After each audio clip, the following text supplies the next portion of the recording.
అందరికీ నమస్కారం. ఇవాళ గొంగిడి సునీత గారు ప్రెస్ మీట్ పెట్టి వాళ్ళ యొక్క దుర అహంకారాన్ని పచ్చకామలకు లోకమంతా పచ్చగానే ఉందన్నట్టుగా ప్రతిసారి ప్రతి విషయాన్ని రాజకీయ కోణం తప్ప ఇంకొకటి కనిపించట్లేదు అన్నది మరొకసారి ఇవాళ గొంగిడి సునీత మాటల ద్వారా తెలిసింది.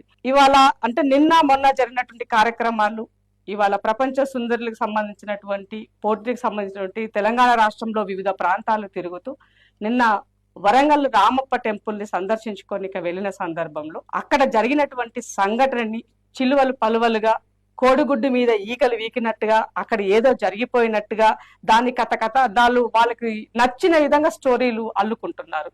ఇది నిజంగా బాధాకరమైనటువంటి విషయం.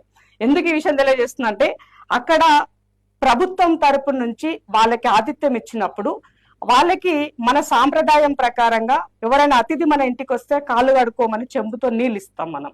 సో వాళ్ళు అక్కడికి వచ్చినప్పుడు అక్కడ ఉన్నటువంటి ఎవరైతే అక్కడ ఈవెంట్ లో జరుగుతున్నటువంటి దాంట్లో ఉన్నటువంటి అమ్మాయిలకి వాళ్ళకి వచ్చిన వాళ్ళకి 30 మంది ఉంటే 30 మంది ఒక్కొక్కరు ఒక చెంబుతో నీళ్లు ఒక టవాల్ ఇవ్వమని చెప్పడం జరిగింది.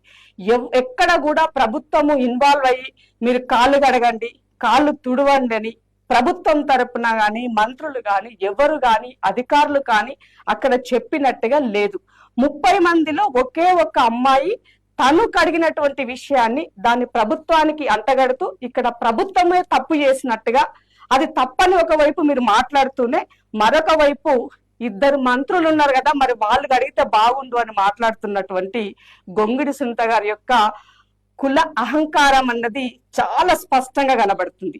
ఒకవైపు తప్పని చెప్తున్నారు, మరొక వైపు నుంచి అంటే మా బీసీ బిడ్డలు మా ఆదివాసీ బిడ్డలు అంత తక్కువ కనబడుతున్నారా మీకు? తప్పని చెప్తూనే ఇంకోవైపు వీళ్ళని అడగమని చెప్తున్నారు.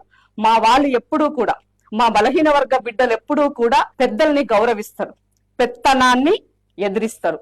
ఆ వర్గం నుంచి ఆ వర్గ పోరాటాల నుంచి వచ్చినటువంటి ఆడబిడ్డలు నా ఇద్దరు మంత్రులు అన్నది సందర్భంగా గుర్తు చేస్తున్నా. సీతక్క సంగతి మీకు బాగా తెలుసు అనుకుంటా.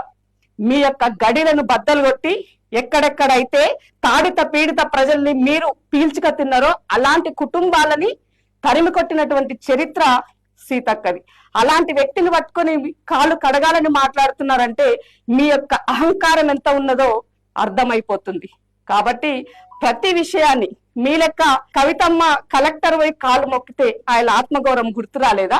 అదే సమ్మక్క సారక్క నేలి ఆడినటువంటి ప్రాంతంలో మరి ఆదివాసి బిడ్డలు బట్టలిప్పి చెట్టు గట్టేస్తే ఆడబిడ్డల ఆత్మ గుర్తు రాలేదా?